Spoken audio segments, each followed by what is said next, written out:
লাউ দিয়ে রুই মাছ রান্না, বিশেষ করে লাউ সবজিটা শীতের দিনে খেতে বেশি মজা লাগে। তবে লাউয়ের তরকারি যখন ঠান্ডা হয় ওটা খেতে আমার বেশি ভালো লাগে। কার কেমন লাগে জানি না, তবে অবশ্যই কমেন্টস করে জানাবেন যে লাউয়ের তরকারি আপনাদের গরম খেতে ভালো লাগে নাকি ঠান্ডা খেতে।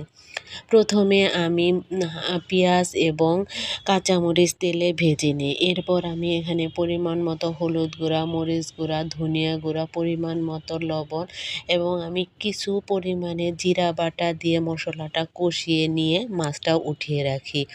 এরপর লাউটা দিয়ে আরও কিছু সময় লাউটা কষিয়ে নেই, তবে লাউয়ের সবুজ কালারটা থাকলে ওই লাউটা খেতে আমার বেশি ভালো লাগে।